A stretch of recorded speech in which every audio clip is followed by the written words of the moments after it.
नमस्कार दोस्तों, AP technical classes Jaisar में आपका हार्दिक स्वागत है।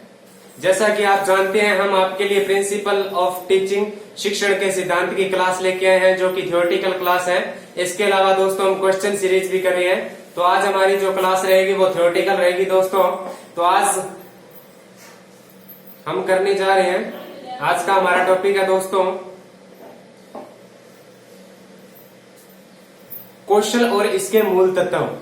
अगर दोस्तों आप हमारे चैनल पर नए हैं तो चैनल को सब्सक्राइब कर लें, और दोस्तों अभी तक वीडियो को लाइक नहीं किया तो वीडियो को लाइक कर दें। तो आज देखिए दोस्तों, हमारा टॉपिक रहेगा क्वेश्चन और इसके मूल तत्व।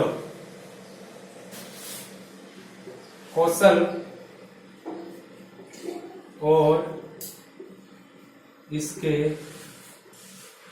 मूल तत्व, आज हमारा ये टॉपिक रहेगा दोस्तों। इसके अंतर्गत हम सबसे पहले इसकी परिभाषा पढ़ेंगे। सबसे पहले इसका पढ़ेंगे हम इंट्रोडक्शन यानी कि परिचय। तो सबसे पहले देखिए क्या होता है जो कौशल और इसके जो मूल तत्व है, जैसे skill and it's basic elements हैं, इसके बारे में हम पढ़ेंगे कि हमारा जो प्रशिक्षण है का सबसे जो कठिन और महत्वपूर्ण जो भाग है प्रशिक्षक का, वो क्या है, कौशल को स्थानांतरित करना और उसके जो नए प्रशिक्षु हैं उनके सक्षम तथा आत्मविश्वास के कार्यकर्ता को बनाना है। इस लक्ष्य को क्या प्राप्त करने के लिए हमारा जो प्रशिक्षण है, प्रशिक्षण के आधार पर परीक्षण और कौशल विश्लेषण करना बहुत आवश्यक है। उसके बाद इसकी जो परिभाषा दी है वो इसमें जो डब्ल्यू डॉगलस सिमोर है, जो डब्ल्यू डॉगलस सिमोर है, उन्होंने कहा है कि जो पहली बार कौशल विश्लेषण प्रशिक्षण पर ध्यान केंद्रित किया था। तो सबसे पहले अगर क्वेश्चन पूछा जाता है कि जो कौशल विश्लेषण पर प्रशिक्षण पर ध्यान किसका आकर्षित किया था, कि किसने आकर्षित किया था, तो क्वेश्चन बनता है दोस्तों डब्ल्यू डॉगलस सिमोर ने। तो किसने किया था? डब्ल्यू डॉगलस सिमोर ने। तो दोस्तों वीडियो को अंत तक जरूर देखें। आगे देखिए डेफिनेशन ऑफ क्वेश्चन या skill. Definition of skill, definition देखा जाए स्किल की तो क्या होती है कि जब प्रत्येक कार्य के पक्ष को जानना करना दोनों होता है। ज्ञान का उपयोग के अध्याय और उनके बारे में जानकारी के रूप में किया जाएगा, जो कि शिक्षार्थियों की मेमोरी में स्टोर है। ज्ञान शब्द का सबसे सामान्य उपयोग है। ज्ञान शब्द का क्या है? सबसे सामान्य उपयोग किया जाता है। तो सबसे पहले क्या है, सबसे किफायती तरीके से जो क्या है करने से अच्छी प्रकार की स्थापित जो आदत है उसके द्वारा क्या कौशल को परिभाषित किया जा सकता है।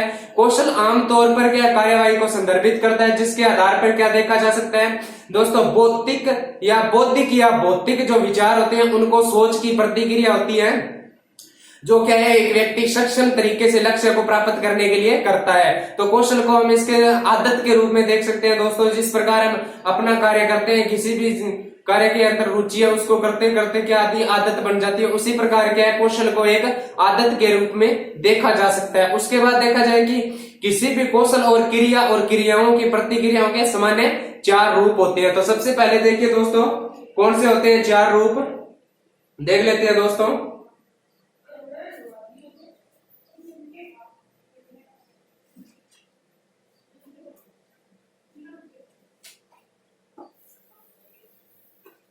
तो इसके अंदर जो 4 रूप हैं वो सबसे पहले देखिए क्या होता है। एक नंबर है अनुभूति, 2 नंबर है ज्ञान का स्मरण, और 3 नंबर है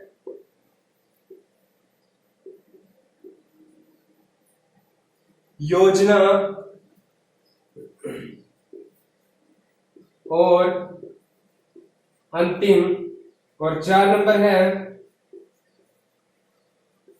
प्रदर्शन निष्पादन।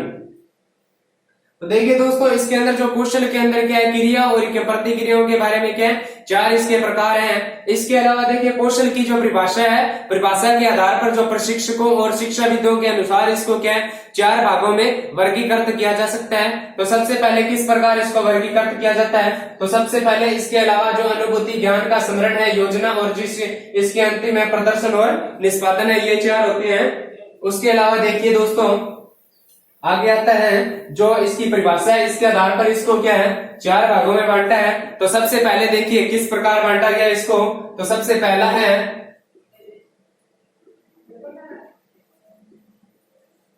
बौद्धिक कौशल। तो बौद्धिक कौशल में दोस्तों क्या होगा कि जो सोच और संज्ञानात्मक कौशल है उसका क्या विकास किया जाएगा। तो किसका किया जाएगा दोस्तों? सोच एक संज्ञानात्मक कौशल है, ठीक है। तो दोस्तों जो बौद्धिक कौशल है वो क्या है? सोच एक क्या संज्ञानात्मक कौशल के अंतर्गत आता है। 2 नंबर में देखो इसने क्या किया है, 2 नंबर में है अभिनय कौशल। अभिनय कौशल में दोस्तों इसने क्या दर्शाया है कि दोस्तों अभिनय कौशल के अंतर्गत क्या आता है कि जो शारीरिक कौशल आता है, शारीरिक शरीर द्वारा हम जो अभिनय करते हैं या जो कार्य करते हैं उसको क्या है इसके अंतर्गत दर्शाया गया है। तो क्या आ गया? शारीरिक कौशल। तीसरा हमारा है कि प्रतिक्रिया कौशल। प्रतिक्रिया कौशल, प्रतिक्रिया कौशल में हम देखेंगे कि प्रतिक्रिया कौशल में क्या होता है कि जो गुण होते हैं, गुणों और भावनाओं के संदर्भ में, यानी कि जो प्रतिक्रिया कौशल है उसके अंदर क्या गुणों और भावनाओं के संदर्भ में कौशल आता है। उसके आगे देखिए अगला है कि 4 नंबर जो क्या है पारस्परिक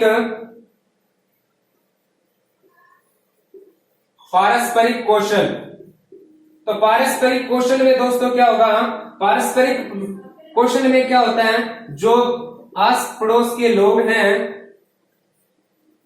जो हमारे वर्क से जो रिलेटेड लोग हैं, जो कर्मचारी हैं, उनके साथ क्या है, लोगों के साथ क्या है, संचार पारस्परिक कौशल के अंतर्गत आता है। ये क्या है दोस्तों? कौशल की परिभाषा है जो उसके आधार पर जो प्रशिक्षक और शिक्षाविदों ने क्या है इसे 4 आधार पर बांटा है: बौद्धिक कौशल, अभिनय कौशल, प्रतिक्रिया कौशल और पारस्परिक कौशल। इसको हम देख सकते हैं दोस्तों इसी आधार पे है।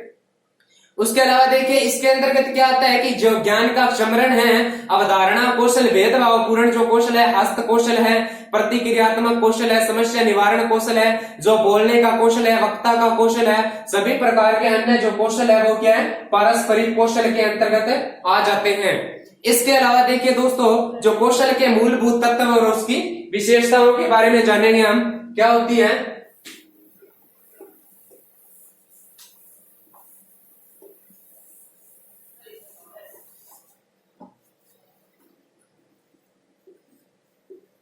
कौशल के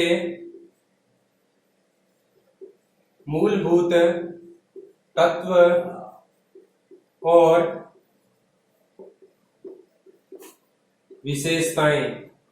देखिए क्या होता है कि जो basic elements and characteristic of skill, तो इसमें क्या होता है, सबसे पहले इसके अंतर्गत क्या कौशल के मूलभूत 3 तत्व होते हैं। तो 3 तत्व कौन कौन से होते हैं? देखिए दोस्तों सबसे पहला हमारा तत्व होता है जिसे क्या है, शुद्धता, या शुद्धता को इंग्लिश भाषा में या देखा जाए तो एक्यूरेसी कहते हैं दोस्तों। 2 नंबर देखा जाए तो इसकी होती है गति या स्पीड। 3 नंबर देखा जाए, 3 नंबर होती है इसकी कामगिरी, कामगिरी, ठीक है, कारीगिरी या कामगिरी कह सकते हैं, जिसे वर्कमैनशिप कहते हैं। तो शुद्धता में सबसे पहले देखिए दोस्तों, शुद्धता में क्या होता है कि यह कौशल के लिए पहला महत्वपूर्ण कारक है, यानी कि कोई कौशल है उसमें क्या सबसे पहले शुद्धता होनी जरूरी है, ईमानदारी होनी जरूरी है, सटीकता शुद्धता का अर्थ है, यानी सटीक होना चाहिए जो भी कार्य है, नौकरी के लिए दिए गए जो अनिवार्यता प्राप्त करने के लिए जो प्रदर्शन है, कौशल प्राप्त करने के लिए अभ्यास पुनरावृत्ति की क्या है, शुद्धता होनी अत्यंत आवश्यक है। उसके बारे में देखा जाए स्पीड, तो स्पीड क्या है, गति बहुत महत्वपूर्ण योगदान देती है किसी भी कौशल के अंदर। कोई भी कार्य करते हैं तो अगर कोई कार्य धीरे धीरे कर रहे हैं तो ठीक है उसमें सटीकता आएगी, लेकिन क्या जैसे रेगुलर करते जाएंगे आगे आदत होती जाएगी, उसी प्रकार क्या गति भी उसके अंदर होनी चाहिए, जिससे क्या कार्य को आसानी से जल्दी निपटाया जा सके। उसके बाद कौशल के विकसित करने का ये क्या है, दूसरा महत्वपूर्ण कारक है। कौशल को पूर्ण करने के लिए न्यूनतम समय के अलावा गति कुछ भी नहीं है। प्रशिक्षु एक मानक समय में क्या कौशल के योग्य होगा, परंतु कई बार दोहराए जाने के बाद कार्मिक अभ्यास के न्यूनतम गति पर वो क्या है, कौशल को स्थापित कर सकता है। उसके बाद देखिए कौशल के अंदर जो मूलभूत तत्व है, जो तीसरा है वो क्या, कारीगरी होता है। कारीगरी महत्वपूर्ण तत्व है। आर्थिक रूप से अगर देखा जाए, उसके निर्धारित क्रम में औजारों, सामग्री और उपकरणों का प्रयोग करने और उसे संभालने के लिए गुणवत्ता को पूरी तरह से अभ्यास के रूप में परिभाषित किया जा सकता है। कार्य करने की जो दक्षता होती है वो कामगिरी के अंतर्गत क्या होती है, कार्य करने की दक्षता के रूप में क्या हम जानते हैं कि कारीगरी एक या दो प्रयासों से हासिल नहीं की जा सकती। इसके लिए क्या निश्चित समय के अंदर निरंतर अभ्यास की आवश्यकता होती है। क्या होता है कि जो कारीगरी है, जो कौशल हमें सीखना है, उसकी कामगिरी में क्या सबसे पहले क्या हमें निरंतर अभ्यास और रेगुलरिटी होनी जरूरी है। रेगुलरिटी होगी तो हम कार्य को आसानी से सीख सकेंगे और उसके अलावा जो गति है उस पर भी हम पकड़ बना सकेंगे। उसके बाद देखिए जो कौशल की विशेषता है वो क्या होती है, तो कौशल की विशेषता के बारे में हम पढ़ेंगे। तो कौशल की जो विशेषता है वो सबसे पहले 3 विशेषता होती है, जिसमें 1 नंबर होती है चेन या मोटर प्रतिक्रिया।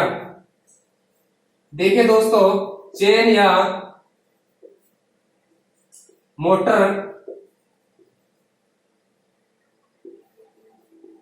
प्रतिक्रिया, इसे क्या है, प्रतिक्रिया को क्या है, उत्तेजना या प्रतिक्रिया भी कहा जाता है। इसे क्या कहा जाता है, उत्तेजना या प्रतिक्रिया कहा जाता है। इसमें देखा जाए तो दोस्तों क्या होता है कि वस्तु को देखते ही संवेदी अंग उत्तेजित हो जाते हैं। यानी कोई भी वस्तु होती है, कभी कभार हम देखते हैं तो उसके क्या अट्रैक्शन हो जाता है, हम उत्तेजित हो जाते हैं, तो वो क्या उत्तेजना परिणाम स्वरूप कार्य होता है विशेषता के अंतर्गत। उसमें क्या है, जिसे प्रतिक्रिया के मांसपेशियों की गति कहते हैं, जैसे कि उंगलियां, पैर, हाथ पैर की अंगुलियां। मोटर की प्रतिक्रिया कहते हैं जो अपने जैसे आंखों का इंप्रेशन है, हाथों का इंप्रेशन है, अंगुलियों का इंप्रेशन है, वो क्या चेन या जो मोटर की प्रतिक्रिया उसके अंतर्गत आता है। जब कई प्रतिक्रियाओं को एक साथ किया जाता है तो इसे क्या है, श्रृंखला प्रतिक्रिया या चेन मोटर प्रतिक्रिया कहा जाता है। कौशल का प्रदर्शन श्रृंखला की श्रेणी गति एक दूसरे से जुड़ जाता है, ये क्या इसकी विशेषता है। अगली हमारी 2 नंबर विशेषता है कि गति समन्वय।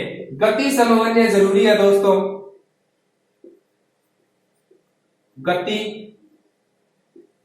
समन्वय, तो गति समन्वय में देखेंगे कि कौशल के विकास के लिए व्यवहार का परिवर्तन परिणाम हाथ, मांसपेशियां, नसों, आंखों की गति का समन्वय जरूरी है। हाथों और आंखों की जो समन्वित गति है उसके अनुसार क्या अंगों के अनुसार मोटर के कौशल का सही ढंग से प्रदर्शन किया जा सकता है इसके द्वारा।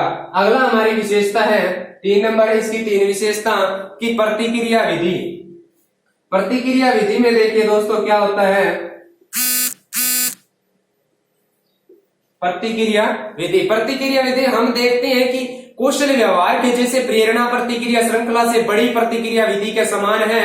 रिस्पांस जो पैटर्न है उसके अनुसार क्या कौशल विकास जटिल मानव की जो एकल प्रतिक्रिया विधि कौशल को सही तरीके से प्राप्त करने में शामिल होता है। तो दोस्तों इसमें हमने पढ़ा कौशल के मूलभूत तत्व और विशेषताओं में सबसे पहले मूलभूत तत्व के अंतर्गत आता है दोस्तों एक्यूरेसी, उसके बाद उसके अंदर गति, उसके बाद उसकी वर्कमैनशिप और उसके बाद विशेषता। विशेषता में हमने पढ़ा चेन मोटर या प्रतिक्रिया, गति समन्वय और प्रतिक्रिया विधि। इसके अलावा दोस्तों हमने आज इसके बारे में इसकी परिभाषा और इसके जो मूल तत्व है इसके बारे में पढ़ा। दोस्तों कैसी लगी वीडियो तो कमेंट करके जरूर बताएं दोस्तों।